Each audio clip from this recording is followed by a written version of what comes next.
Hi, hello, I'm Balade. Why are you looking at me weird? Like, is he wearing the same shirt? Of course, I'm wearing the same shirt. Like, bro, I'm not yet Steve Jobs. But let's leave Steve and get to the job of today. First of all, let's just look at this piece of information as an assumption of like the main contract. So it's not exactly the whole contract. A contract is as big as this, and probably sometimes can be slightly bigger, but this is what we have and this is what we're gonna run with. So the target for today is just to look at why would Summer Walker sign a deal as cold as the deal based on this information, because let's face it, Summer is actually hot. I mean, Summer Walker herself is also hot, and the deal is pretty cold, like I'm not even gonna lie. But she probably might not have known, and it's also not a misrepresentation because they are clearly stated there, but you just won't understand. And that's why you should get an entertainment lawyer, because they'll probably be able to see through the draftsman and let you know what your contract entails more or less. And I'll show you how like record labels do get their money, collect things from you, and you don't even notice. So let's kick things off. Yeah, that's more like it. What's a record label? A record label is a company that promotes your art or your music. Okay, so you might now be wondering, why would a promotional company be getting as much as they are getting in this piece of information? Like, how is Summer Walker getting just 15 cents? And what the hell is an advance? Because it says she has a huge amount of advance to pay off. So let me just explain things to you. Music industry 101, pay attention. So most artists, when they get into the music industry, they are dead broke. That's why you hear Drake say things like, started from the bottom, now we're here.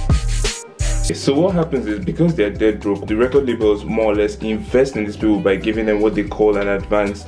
So they give you like $10,000, that's bare minimum though. And this is where your artists do get the money to buy clothes, buy cars, record stuff. It's basically for you to just put out music, live up to the musician lifestyle, and do whatever you can do to put your music out there.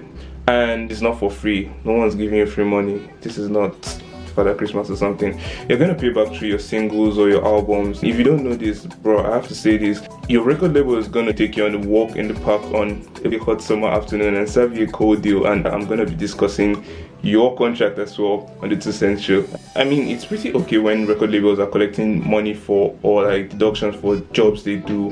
But what happens is that record labels do collect money and deductions for jobs that they do not do. Like you said, you're supposed to not say no be every do we do. Like some of them are just empty bags like Scooby-Doo, but you can't take them up for it. To be honest, you hear things like packaging fee. Like, what are you packaging my music for, to be honest? Like, how do you want to present my music packages to give to my consumers? I mean, if you're collecting marketing fees, then that makes sense, because I know you're going to try to promote the music and all. I mean, see myself, see Omale now, our 2-day Port Harcourt together. But within 1 or 2 years, I'm seeing Omale on like New York Times billboard, and I'm like, why is this guy there? Like, that's the push you get from your record label. Little do you know that Omale actually signed with Warner, and probably like one of the biggest record labels in the US.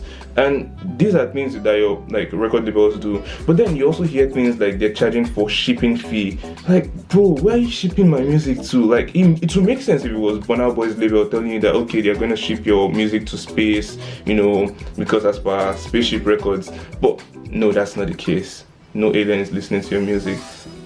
What's probably going to happen, or why they do these things, is because it's more or less like an old relic that's still stuck to these contracts. These are things that they did in like the 80s, the 90s, when we still had DVDs and they had to ship them or they had to package them properly, and it's still there in contracts of nowadays, and you just wonder why. Like, why do people do things? But the good news is that the music industry is moving every day, and I believe that this should actually kickstart the revolution that has already been brewing over some time as to why these kind of things are still there. And the thing is that even though these contracts have things like relics from the 80s and 90s, these are actual contracts. Like, this is a contract in 2021 and it still has the same thing, and it's endorsed by the National Music. Okay, I'm not going to state the state where it is like endorsed from, but it's common, it's normal. And so like Rolling Stone putting it out there that Summer Walker is in a shitty deal,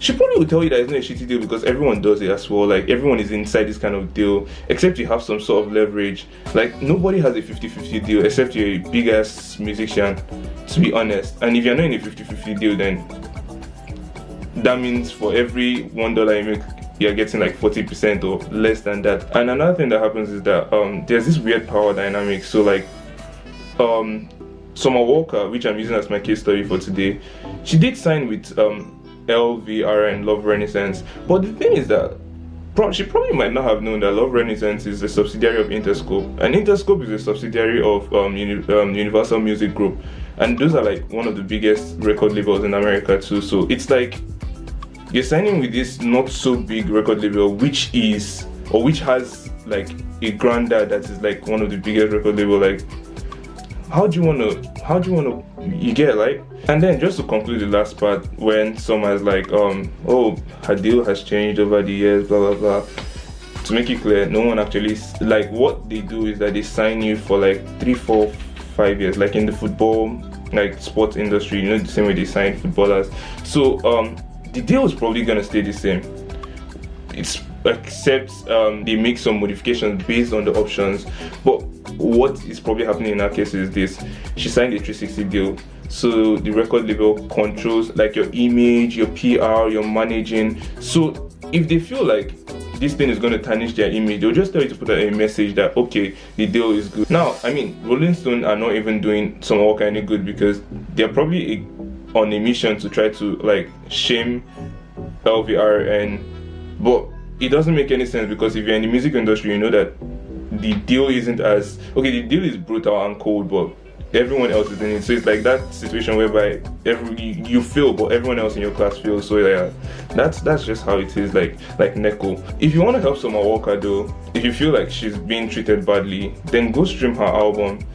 I mean, you might get a slap from your girlfriend while you're at it, but that's the only way, so she can pay back her advance. Probably would have paid back already because Summer is already a big artist and she can make some cool cash from whatever 15 cents she's getting. And that's just my legal 2 cents on the assumed Summer Walker contract.